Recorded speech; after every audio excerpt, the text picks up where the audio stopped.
Good morning, everyone. I see we've got a decent amount of people in the meeting this morning, so I just want to go ahead and get a start. So this way we make sure we allow enough time for the session. Thank you, everyone, for joining us for the webinar for migration strategy to VMware Sphere to VMware Cloud Foundation. We're glad you joined us, and we hope to help you explore on how to make this transition more smoothly. I'm Katrina Phillips. I will be your facilitator for today. I'm a little ripe to virtual tech gurus. I've celebrated my 1-month anniversary yesterday. I came to the space from Microsoft, where I was a technical specialist for endpoint management, deployment, and security, as well as migration from on-prem to cloud with workloads. You're in for a treat today. Vipin Nair is also joining us, and he will be your presenter. He is very thoroughly versed in IT. He has 24 years of experience in the industry. He has certifications within VMware, on vSphere, NSX, vSAN, VCF, and VMC on AWS. He specializes in cloud infrastructure on virtualization and plans to give you actionable insights on how to facilitate a seamless migration within your own experience. I'll be going off camera for now through the slides, but I want to give you a heads up. There's going to be a couple polls throughout the session. So just to make sure everybody's blood's pumping and that we have a pulse, we're going to start with the first poll. And Fred, you can launch that one now if you don't mind. And I'll allow just a minute or so for you guys to answer, and then I'll go ahead and jump into the agenda. Okay, that one is in the chat now. If you don't mind popping in some answers here, once I see some votes, we'll go ahead and proceed. I need to have whoever's ready to run a marathon. I need what you had for breakfast. Okay, thanks for answering. I'm seeing some good responses. Glad to know you're awake. Okay, so let me jump into the agenda if we want to hop to that next slide. So really, this is just to set the stage on what our intent is for today. We're going to start with foundational technologies such as vSphere, NSX, and vSAN. We want to understand their roles in modernizing your IT infrastructure. And then following this, we'll get into the benefits of migration from VMware to vSphere to VMware Cloud Foundation. We want to outline the step-by-step migration process, as well as provide insights and best practices on that successful transformation. And also, we want to put these polls out so we can understand really our audience a little bit better and why you're here. Some of you are customers, some of you are new to our space and don't know anything about virtual tech gurus. So we're going to pop in a quick poll really to understand like why you're here, what you need to benefit from within this session. This way, if we don't cover it today, that we do get some information and follow up with you accordingly. That would be most helpful. So I'm going to go off camera here for about 2 minutes. We'll pop that poll into the chat. If you could just kind of take a few minutes, it's about 4 questions. And then we'll go ahead with the intro. Thank you. Okay, so it looks like we have that one launched for the poll. Maybe there's 3 questions there. If you have something outside of maybe the 3 responses, if you could give us just a little bit more detail, and if you want to pop it into the chat or you want to put it in the poll itself, we're open to that, mainly just so that we can kind of give you a better response or better information throughout this session. I appreciate it. We should have given some Jeopardy music or maybe some elevator music in between. Okay, I'm probably going to allow maybe another 2 more minutes just to make sure everybody gets a chance to kind of respond. This is most helpful for us. Okay, I think we're just about ready to continue on. So if you want to pull over to the introduction, we'll keep going. Okay, so basically, just to again kind of reset the stage here. We all know that everybody's kind of modernizing their infrastructure and embracing cloud technologies. And as that happens, we want to make sure that your migration journey is smooth and it becomes very important for you. So if you're already familiar with these platforms, or if you're just starting to look at them, we really want to break down the process first and foremost in straightforward terms for you. And we'll discuss different ways that you can best lift and shift your infrastructure, tackle any hurdles you might encounter, and also give you a plan for success in your process moving forward. And if you're a seasoned IT professional exploring cloud migration for the first time, we want to give you valuable insights to guide you through this transformative process. Now, at the end, we're also going to come back with a final poll. This is really designed to figure out like where you are in your process and at what level did you gain knowledge, or do you still need assistance? So be on the lookout for that at the end. We're going to have somebody sit in the room and answer questions and provide answers. Also, if you have something along the way, feel free to pop it into chat. And we'll get you answers as best we can during the session. And we're going to leave this channel open in case you want to come back and gain information from either participants or from us. So appreciate your time today, and I am going to now hand it over to Vipin for his overview. Thanks, Vipin.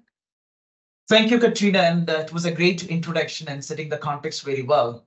Since the interest of time, I really want to jump onto the content now. So just to give you a little bit of overview of vSphere first to begin with, and then we will take the journey towards the migration aspect to the end as we flow through this slide deck today, right? So let's understand what is vSphere. So vSphere is nothing but VMware virtualization platform, kind of transforming your data center into virtualized environment that includes traditional. If you can think of, you have a traditional physical servers, right? So that kind of abstracting all those physical layers and get into more of virtualized platform, which includes nothing but your CPU storage and all the networking resources, right? Moving on to understanding what we were before and what we are talking about from a virtualization perspective, right? And if you look at traditionally many years back, right? So we have a physical server where you have all the software operates, that includes various applications, your operating systems, and it becomes really complex data center structures, right? And kind of leading into many of the inefficiencies in managing all these infrastructure together. Guess what? Now we have virtualization platform available, which kind of mitigate all your underutilized computers and kind of reducing the cost, which is mostly the case in the earlier days. And thereby a lot of sustainability factor comes into play when it comes to reducing the power and the cooling what we need to give to the data center, right?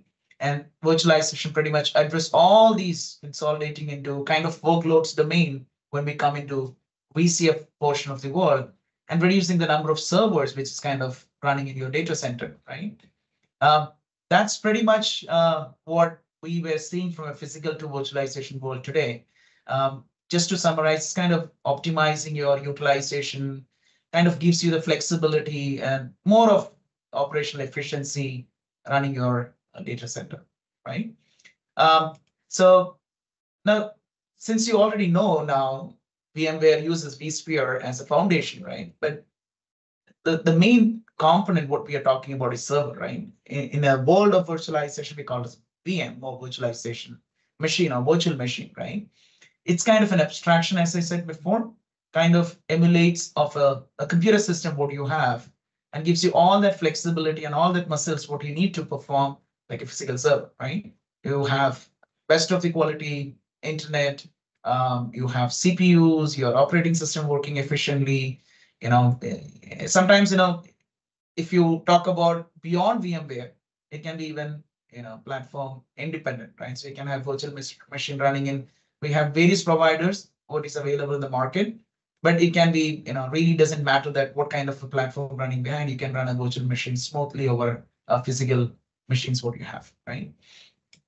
And then going a little deeper into vSphere, right? And if you see on the screen, right, there are two components when it comes to vSphere, right? The vSphere itself, that's a foundation or a platform, and also the vCenter component. So as I said before, vSphere is a virtualization platform, kind of gives you the management, resource optimization, make sure that you have all the application available for you, and kind of brings in automation pieces into it, right? It kind of aggregates everything what you have in your data center, puts together in a consolidated manner for you to operate it. Now, when it comes to vCenter, it's kind of a central administration point where all your ESXi host, which is the physical servers what you have, and you kind of manage all the virtual machines running on these ESXi hosts, right? And then this, when I talk about vCenter, it runs on a Linux-based appliance. Now talking about kind of virtualization, right? Virtualization doesn't stop at a server level, right? If you slice and dice it, right?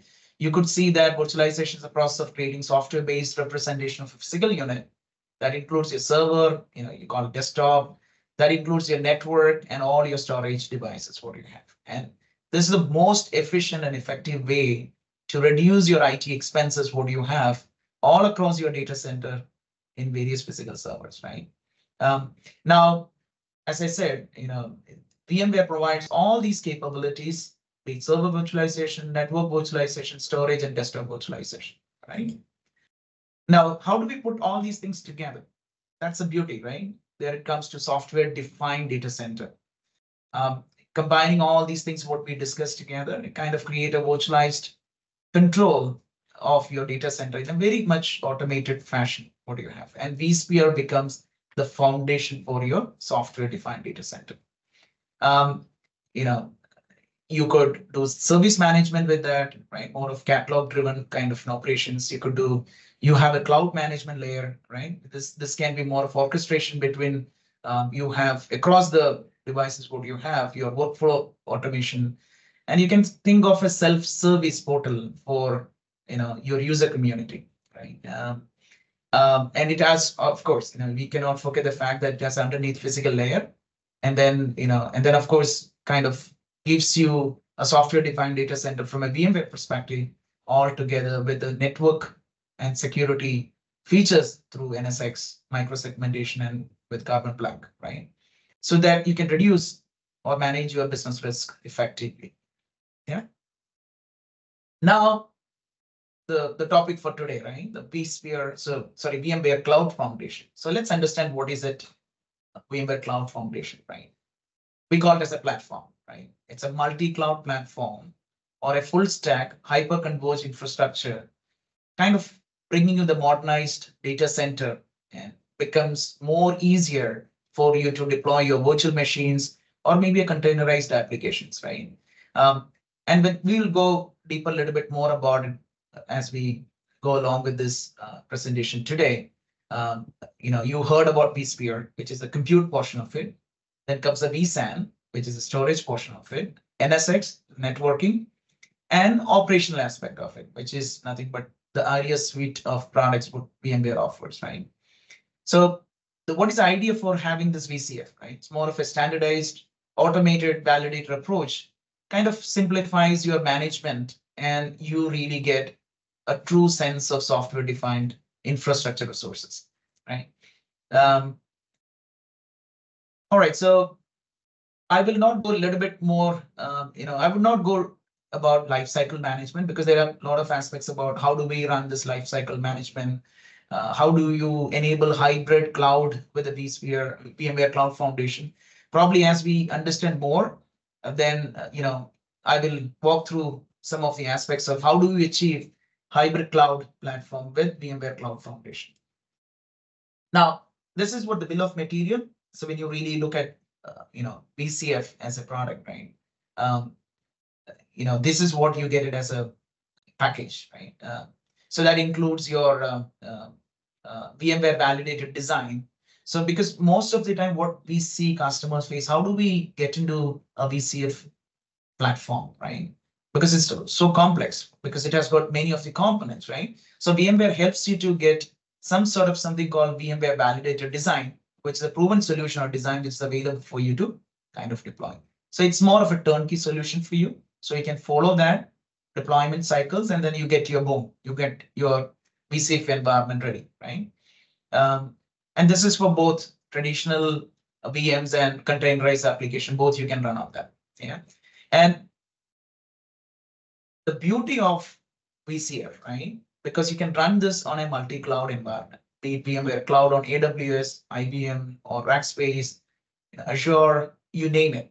You have multiple ways. So what is the advantage of having VMware Cloud when you have an on-premises as well as you have on the hyperscalers, right? You get a seamless experience. The person who is trained to do VCF management or administration, be it vSphere, vSAN, or NSX, it's a similar experience across various hyperscalers, which is available there. So customer or the user does not feel the difficulty of learning various platform which is available, because what they see, even though it's running on AWS platform, what they see in on-premises as well as their cloud looks the same, right? So transition, your training, enablement, management becomes pretty much easier for you to run when you have this VMware solution across the board. Yeah. Now, what happens when we talked about VCF? And I'll just a little bit touch based on the bring up process. What really happens after the bring up process, right? It's a deployment kind of service, right? Using VMware Cloud Builder appliance. You kind of configure everything by step process, right? It uses a configuration. So there is something called a deployment parameter file, which is an Excel-based file. You kind of key in all the information what you needed, and then put together all of these, and then creates this management cluster first, which includes 4 ESXi hosts and supported with vSAN and pre-imaged ESXi build specified in the software bomb what we have seen before, right, in the previous slide. So what happens? What are the what happens when you deploy using VMware Cloud Builder? Some of the key tasks it does, right? As part of the bring up process, it deploys and configures your vCenter server, which is your administration place, and creates a vSAN cluster using the additional 3 hosts for your storage piece of it. And then it requires you to have the configuration to be done at a networking level. So it configures your host networking and cluster features into it. And then it configures your NSX manager. Then after that, host networking, the interconnectivity of these things, and also the transport zones and all your virtual tunnel endpoints, right? And if you have a vSphere DRS rules enabled, that's where it also configures your disaster recovery, all sort of solutions, right?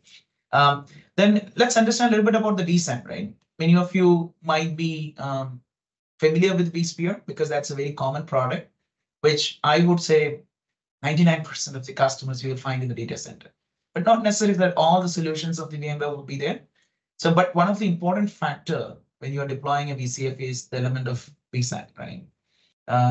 So let's understand a little bit more about vSAN. It's kind of an aggregation of your local storage devices on the ESXi host. As I mentioned that you have number of hosts forming up this management cluster, right? Or we'll talk about workload domain and all sort of things later. But then think about in a way that all these has got a lot of hosts and kind of an aggregate all these host storage devices together and forms your vSAN cluster, right? So it's kind of an integration within the ESXi hypervisor level. Management you can do with vSphere client what you have. You can define your policy-based storage configuration. You can define your stretch clusters, you name it, right? All flash and hybrid configurations. You can achieve your deduplication and compression. From a security point of view, you can have data at rest, encryption, or your native health services you can do from a monitoring perspective, right? And then a little bit about NSX side, if I talk about, right? These are all specialized training program which is available, which is a 5-day course. I cannot really do that in probably like 5 minutes or 3 minutes something. But just to give you perspective about what goes into the VCF as an environment, it's very important. So that if you want to have a deeper understanding about all these things, there are tons of training material available in VMware and outside VMware when it comes to YouTube and other things. You can refer all those things to go deeper into NSX. But my point of giving this just 2 or 3 minutes just about it, you understand what goes into the VMware as an ingredient, right? So what does NSX do, right? NSX gives you the consistent networking and security service across your multiple endpoints, what you have. These workloads, what we are talking about can run on-premises, data center, or a public cloud. And then, NSX gives you that interoperability between these, a lot of security features, right? It also supports a modern application for integration with vSphere, with Tanzu, and your containerization, right? Application modernization, to be honest. Now we heard about vSphere, we heard about vSAN, NSX, right? Ultimate goal or the purpose of this webinar is also how do I get my vSphere environment into VCF environment, right? There comes the migration piece comes in, right? So what does it migration mean, right? Workload migration is nothing but you kind of moving a workload. Workload is nothing but a server, right? Or a program for that matter, right? So you may have an application-based or containerized application, right? Or a service for that matter. From one infrastructure to another. That's nothing but in a very simple English, it's migration, right? Or it could be from an on-premises data center to a public cloud, or maybe from one cloud provider to another, from AWS to Azure, or either ways. Or sometimes what happens is that a lot of reverse journey also happens, right? So you have servers running on a public cloud environment, you need to get back into on-premise and infrastructure. So It's just not one way, it's bi-directional, right? So what could be the reason, because organization want to modernize. One of the factor these days, if you look at it, digital transformation, modernization, you hear all these terms in today's world, right?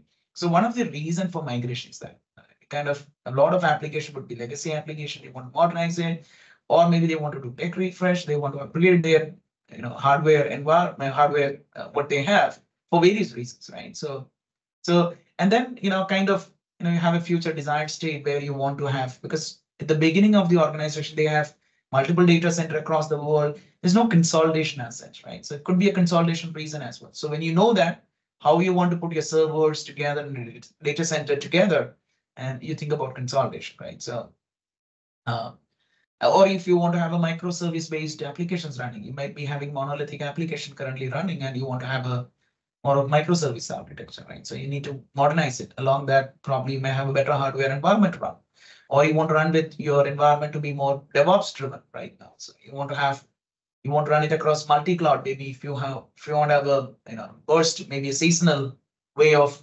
you may have something which is going on at a particular season, and you don't need to have all these servers running at one point of time. It's kind of cost, right? So you really want to have those kind of things go into the public cloud when there is a need. Of course, workload migration comes in, right? Yeah, so and that's pretty much the reasons for workload migration when we say about it. But do you think that's going to be easy? Right? There are a lot of difficulties around it. Right? It's not easy like you pick up one server and move into a cloud just like that, right? Without proper planning analysis, you will not be able to do it. So let's talk a little bit about the challenges, what kind of complexity associated with it, right? Probably it is not the way what initially we thought from a time-consuming perspective to move this workload, right? Now, what are the common challenges, right? If you see on the screen, I will not go deeper into all of this because this, phrases itself gives you the idea about, different reasons for it. The complexity is one of the main reasons, because you may have a lot of CMDB, your data, you have a lot of information available, but it's so complex. Organization grew to an extent where massively they cannot handle everything, right? They really need professionals to do this migrations, right? The local IT team may not be able to do that, right? So there comes the complexity around legacy infrastructure, their dependencies, systems were built over many, many years, decoupling many of the applications, right? So migration comes in, and people may not be able to assess the infrastructure, end to end. They may not even know what applications talking to what servers at one point of time, right? So these are the challenges, right? And security becomes a large issue, right? Because when you grow, you need to make sure that your environment is safe and secure, right? Be it on premises or off premises, be it in the cloud, right? So security is one of the major concerns, right? And there could be compliance reason that the data should be there in a particular country or a region, right? Because of various country-driven or regional-driven policies and compliances. Management is another challenge. Service levels would be another. Cost is another factor, because you have all these servers sitting over in a data center, probably underutilized, consuming all the power, cooling, everything, right? So you may probably want to reduce the cost and optimize all the resources what you have. These kind of challenges comes into play when you think of migration, right? Now, how do you think about your migration strategy, right? It's just not that, moving the servers from one to another, but because it needs to match with the organization goals, right? Really what your leadership thinking about how your organization IT strategy would be, right? And what would be the time frames, right? How long you can, there could be downtimes, there could be servers not being available, right, for their day-to-day business functions, right? How do we, approach this tailor-made migration approaches, right? So that's one of the part of the migration strategy, right? Example scenarios, right? Like reducing the data center size. If you think that if you want to do it, do we have examples available from the similar industry, how they're doing the modernization of the applications, right? Cost would be another, how much we need to spend, what would be the operational expenses associated with it, right? These kind of factors will be, kind of gets into our migration. So, when you're defining your migration strategy. Now, there are many other reasons. I'm not going to be refactoring of the application, replatforming it, or rehosting it, right? Retaining, decommissioning the servers. All these things will come into, or maybe retiring some of the applications what you have, right? All these things will be part and parcel of the migration strategy when you define one strategy for it. Now, let's understand how do we come across this migration strategy, right? It starts with discovery, right? Because you need to understand that, what my environment looks like, be all kind of servers, software, applications, running in your environment, your network equipments, applications, dependencies, tools. It could be your own company own tools, third-party tools, all sort of things we need to identify it, right? And it could be your stakeholders who is consuming these servers, right? So these factors will come into a way, when you do the discovery, right? Any restrictions, any dependencies, licensing, versioning issues, compatibility issues, right? All sort of things, and then you may have your syslog servers would be running there, or your SNMP protocol running in your environment. All those kind of parameters, maybe different vendor specific factors would be there, which we need to discover, right? And from a VMware perspective, so there are a couple of tools we can think of. One is a vRealize log insight, which gives you more of dependencies, analyzing the logs from various VMware environments. You can use RV tools, which is again a popular utility used in VMware environments for gathering all the virtual machines information, host, storage, other components, right? And these are the things which falls into discovery, right? And when you have all this information available, there you start with your assessment and analysis, right? Assessment is nothing but you kind of, from all these data, what you have, kind of evaluating it, making sure that what goes with what, right? You kind of make your strategies around it. You kind of make a plan, stakeholder mapping, application owners, kind of put together everything into a plan, or maybe, in fact, not a plan. In fact, these are the things which fits into the plan, which is the next phase, which we will talk about, right? Any risk, potential risk, what would be our risk mitigation options available, any vulnerabilities which we need to address it, all sort of analysis we will look at it, including cost of ownership, and these kind of things will get into the migration plan. So now the planning phase, right? So you kind of plan your migrations, you kind of design your next data center, what you have, which is after the assessment phase, right? So I think this planning and design itself understood what we need to do in that, more of creating your project plan, your migration plan, your run books, your execution strategy, you name it, right? So, target infrastructure design, how do we do a greenfield, or is it kind of a brownfield deployment, what we're going to do, things like that, right? So all those sort of things you will design, who will be the resources allocated with it, including the personnel who are going to working on it, your budget requirements, all those things comes into your documentation, especially, right? These things will come into planning and design phase. And then finally comes in the implementation and execution phase, where you kind of get into the real hands-on work, where people will be following the best practices, your checklist, you kind of doing the execution, and then kind of doing the, cutover of the applications or servers, what you have migrated, and then finally getting into the validation and testing phase, where you will check all the functional aspect of the application, which is after the migration is working or not, be it your application performance testing, security testing, and all sort of things what you can think of, user acceptance testing, once the migration is being done, right? You may even think about your disaster recovery factors at this point of time. Is it working? You want to do a DR testing before it goes cut into a production, right? Now, you might be really kind of lost, this is not going to be easy. And how do we go about doing it, right? There comes, I want to introduce ZENfra, which is kind of an innovative solution from virtual tech gurus, kind of making your life easier by bringing simplicity and a very good solution for your digital success, right? Let's understand a little bit deeper into how ZENfra can help you in this journey, right? Because at the end of the day, you definitely need to have a tool available which you can probably use it for your data-driven analytics, your planning phase, your discovery phase, your migration strategies. And this is a one-stop stop for you to look at from all these phases, what I discussed about it, including your project management, right? So I just want to give you a snippet of how it does it work with what we have today. So you will see on the left side what kind of supported devices currently at the moment, and we have 3 different ways of doing it through APIs, through a Zen collector which has been deployed in the customer environment, or you could define your source, right? It could customer may have source available there which you can connect it, right? It's kind of massaged, validated, and gives you more insightful information to you through various workflow, we call it, right? Data ingestion workflow. I'll not go deeper into it because we will have a poll coming in. We will have a few questions about it. And then if you're interested, we would be happy to get into more details with you.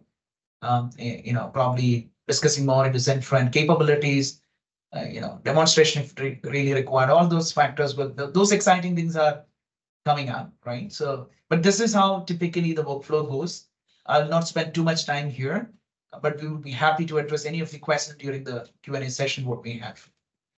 And then what happens? Now, all these things are being collected on the first screen. What you see on the left side, we collect all of these information.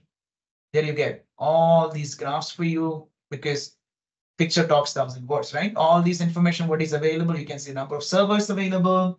You have your OS versions. You get pretty much all the information in a single pane of glass to take your strategy, you take your decision to the next level. Yeah.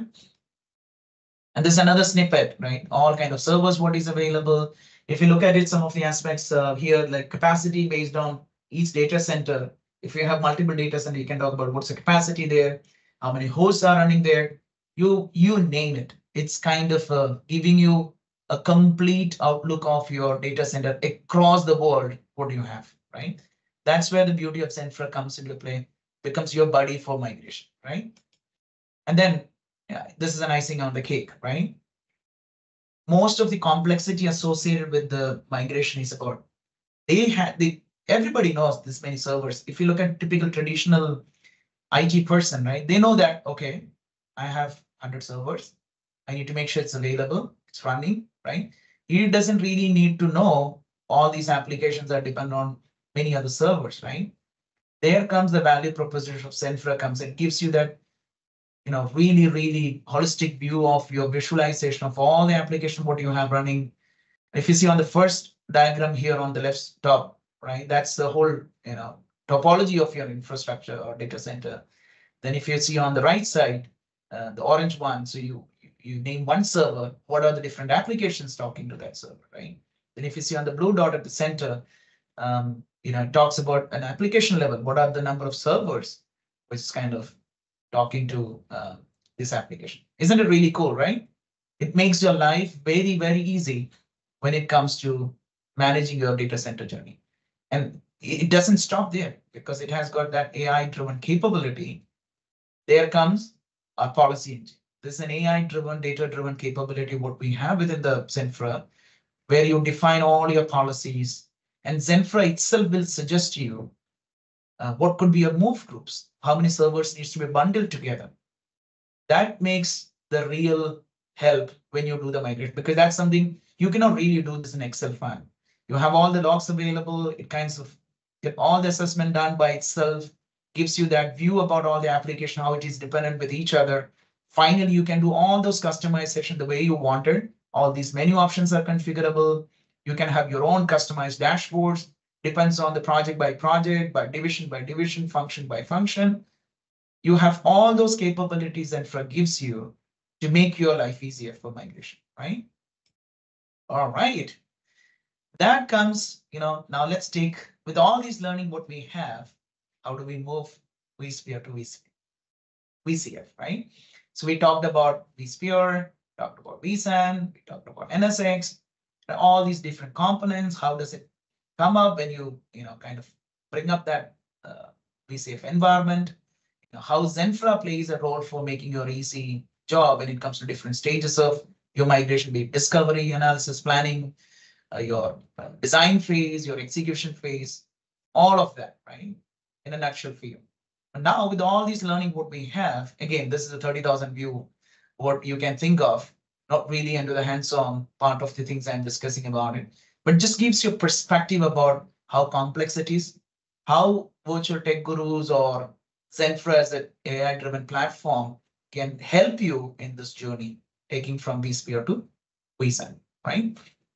And now look at it, right? And if you look at it in today's world, data centers just don't live only in your physical environment, what you have in your office, right? It could be in the public cloud, it could be in your edge. There's a lot of popularity about edge computing, right?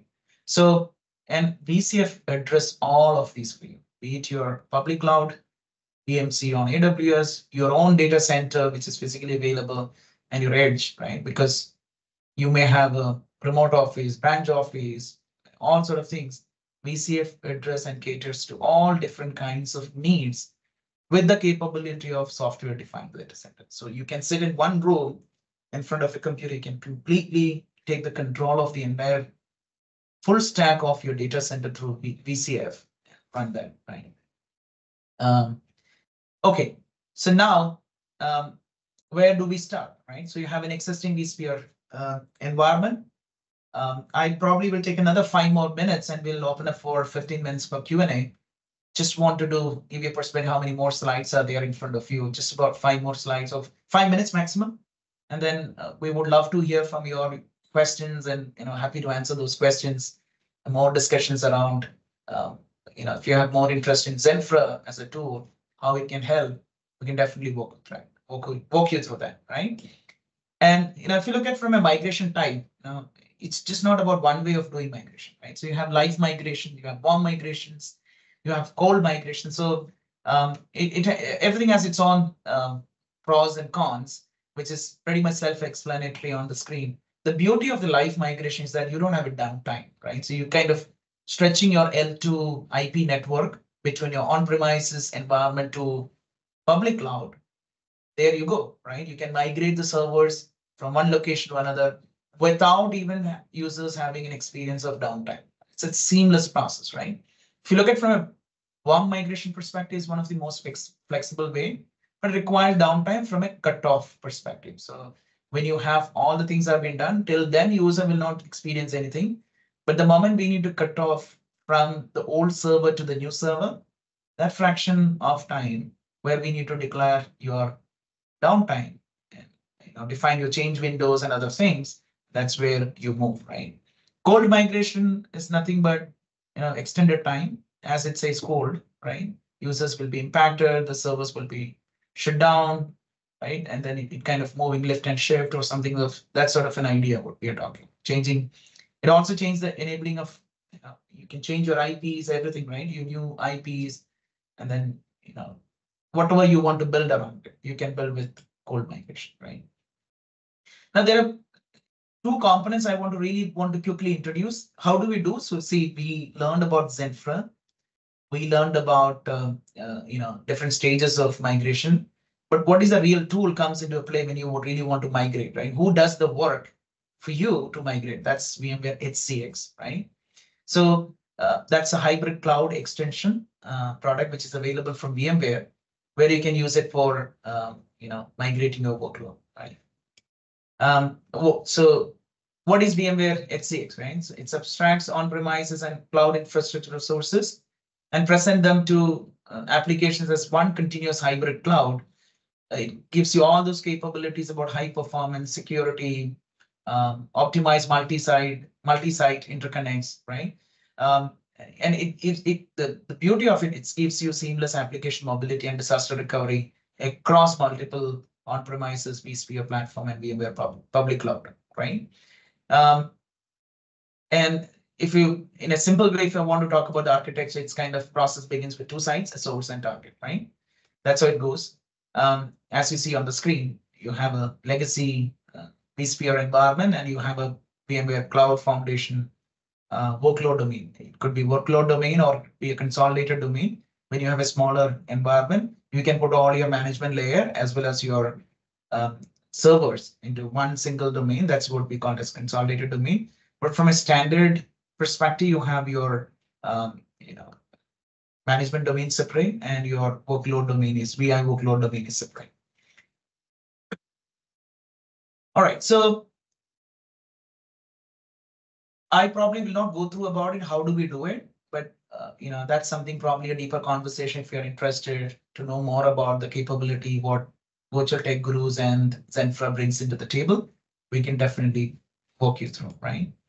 And also can help you to multi-cloud, multi-site connectivity. If you have a server, a data center, you have another data in another country, you have various kind of public cloud available, you have a VCF environment available, you name it, HCX can help you to kind of migrate all the applications or servers end to end. Yeah.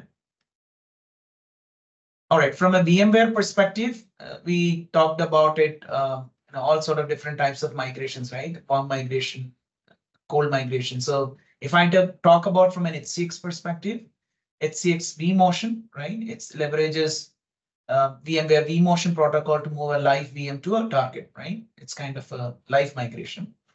Bulk migration, HCX migration uses a host-based replication protocol to copy disk from one VM to another, right?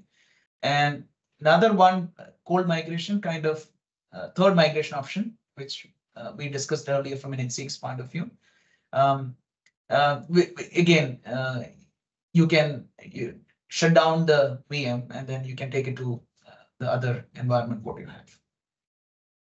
Okay, one more thing I will talk about. There is another one which is many of the customer I see using is called replication assisted vMotion.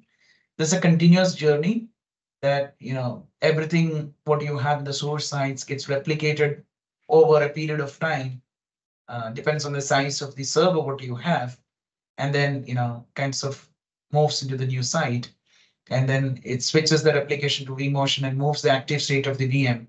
And there is something called OS assisted migrations as well.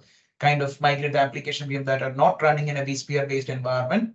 You can bring them to vSphere based environment, so which are not currently on a vSphere environment. So there are many ways we can do this migration. And then this is another way of doing migration, which is a replication with SRM, Site Recovery Manager. It's more of a hypervisor based asynchronous replication solution for VM. It was earlier kind of designed for data protection, disaster recovery, but can be used as a low cost, easy to use vSphere migration tool from a business continuity perspective. You can leverage this, right? So that's as promised. Kind of last slide what I have. I really want to thank you for joining the webinar today in terms of high-level overview of migration strategy from a VMware vSphere to VMware Cloud Foundation. And I just wanted to give it back to Katrina. Take it forward from here. Sure thing. Thanks, Vipin. So I think probably now we can open it up for Q&A. We really want to understand kind of where you are in this process of your migration between vSphere and VMware Cloud Foundation. We want to know how much more in depth you'd like to see in the future. Or if you're in the planning state or just trying to learn, that helps us provide better content to you. Our end goal for ZENfra and Virtual Tech Gurus is to continue to have monthly or even 2 times a week, different webinars on different topics within the product base so that we provide you good information for where you are in your transformative journey, whether that's a migration or something with financial operations. But we really want to hear from you on that topic. So we'll open it up for Q&A now. Feel free to raise your hand or pop something into chat. No, I'm good. I mean, I really wanted to kind of have the time given for the people to do the Q&A if that's what we can look for.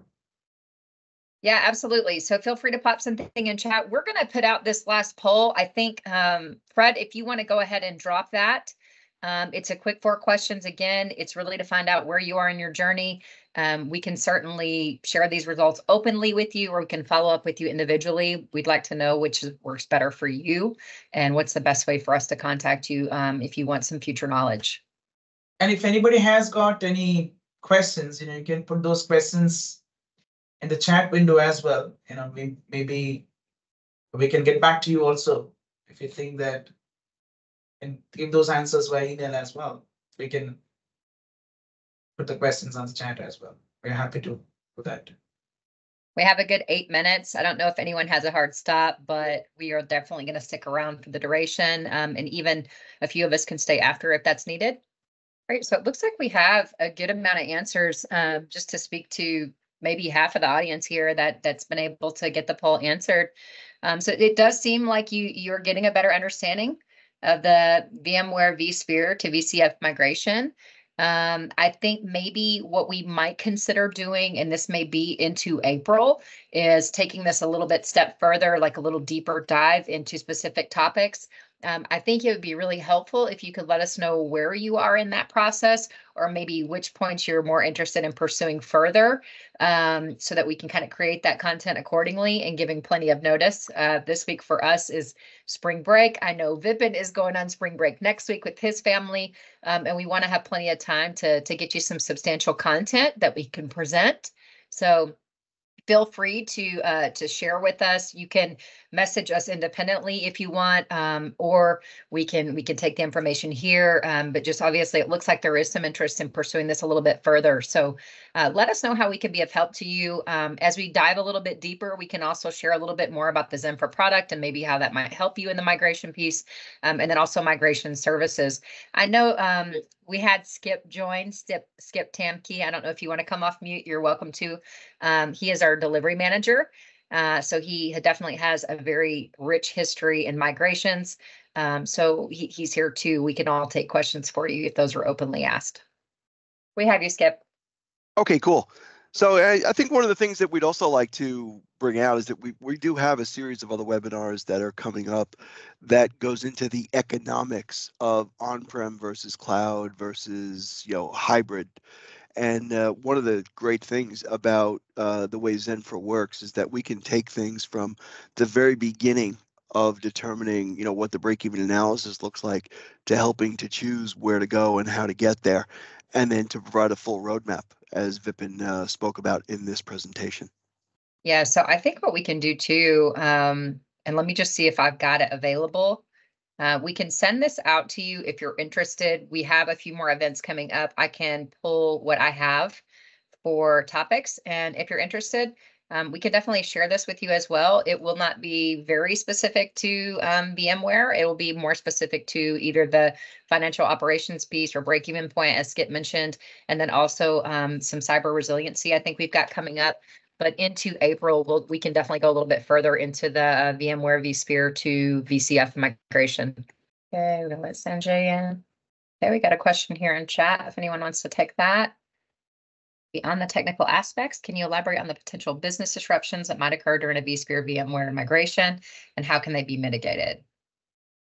This pushes the conversion beyond technical steps to consider real-world business implications. Thank you for your question. Katrina, I'm not able to see the question on the chat. If you can, one more time. Yep, let me read it. Let me read it out loud, and I can put it in the chat as well. It says, beyond the technical aspects, can you elaborate on the potential business disruptions that might occur during a vSphere to VMware migration, and how can they be mitigated? This pushes the conversation beyond technical steps to consider real-world business implications. And really, to speak to this a little bit further, I think the next session that we have on financial operations, or even talking about on-prem to cloud shift, you probably are going to get a little bit more information on that in future topics coming this month. So we'll be sure to share that list and calendar with you all with those kind of detailed agendas, if that's helpful. I don't know if anybody wants to speak to this right now, Skip or Vipin, but I can definitely share the future webinars that we have on the calendar for this month, because I think some of that will speak to those topics. Hey, thank you, Katrina, for that. I think from a real world implication perspective, that's where vSphere to VCF migration really kind of solves that problem, because you have everything built into a place where seamless migration. So you can choose your methodology. You can strategize the way you want to do it, right? From a real world perspective, if you look at it, if you're approaching a cold migration, definitely there would be an impact, right? Because you should have a mitigation plan about how do you kind of cater to your end customers or the users to have that experience. Maybe you do it on a weekend or off business hours or sort of a thing. But if you look at from a replication assisted vMotion, or if you look at from a live migration using HCX, right? There you really don't have a challenge because it's seamless when it comes to you don't really see that as from a user perspective, right? You really don't see that, oh, this is a migration is happening, because it's through the vSphere or vMotion capability. right? User will have a seamless experience. That's the beauty of it, right? But if you look in many other approaches, of course, you can have different approaches, but it depends on the approach, what you take it, and how much of downtime a customer can have it in terms of this migration, right? And when it comes to some of the other real world problems you can think of, if you don't have a properly defined discovery, analysis, planning, migration, execution in place without a detailed project plan, things can break because there could be things which somebody can oversee and then kind of, miss it, right? Maybe some of the application dependency, maybe some of the server configurations, right? Which requires in one platform, the application would be running in a predefined preset configurations of a server, and you kind of move into a target and that target doesn't support the application what needs to run. So those kind of analysis is very, very important to solve that problems what probably anybody can, think of from a real world perspective. Otherwise, VMware got your back, right? So it's kind of, and as a tool, we have ZENfra working for you to make sure that you don't really face into the problems because you will be more informed already in place while you're defining your strategy and execution plan. I hope that answers. From a planning standpoint, just out of curiosity, like if obviously we're looking at, the resources that each organization would have in place and what type of migration they would institute. But if we're looking at just like the discovery and assessment piece, maybe we're using ZENfra for that process or our services. What can an organization, when they're looking forward to taking like initial steps, like what kind of time frame would we be looking at, by organization as far as the planning phase goes between discovery, assessment, and then really creating that strategy and plan of action moving forward for the migration? Is that something that you could answer without all those variables in place? I mean, even just a range of time to understand? If I can jump in on that, typically 33 to 50% of every successful project is in discovery, analysis, and planning. And that it also includes pilot migrations and development of runbooks and things like that. So you really need to budget a third to half of the total project budget for the upfront work. That way you don't have downstream business impact because you've understood all the variables that are necessary. Arun Kumar, I don't know if that helps answer your question a little bit more thoroughly. I mean, I think your situation might be unique and everyone's is probably unique depending on where they are in the process, but case by case, just maybe given a range of what you would be looking at on the front end, that might be a little bit more helpful. And then certainly maybe looking at the fiscal aspects of that, once that third of the labor is complete, kind of understanding, once that budget is spent, what the variables are that follow. We really don't have a whole lot of questions. I'll leave this open here in this chat. We are at the top of the hour. I want to make sure we're respectful to everyone's time. We've gone over just a little bit and without questions. I don't know how much longer we'll stick around, but if you do have any, feel free to pop those in chat again. We can provide our contact information as well in the chat if you want to reach out independently. Let us know what you want to see moving forward. We got a really good picture for the polls. So thank you for taking the time to complete those and staying with us through the duration.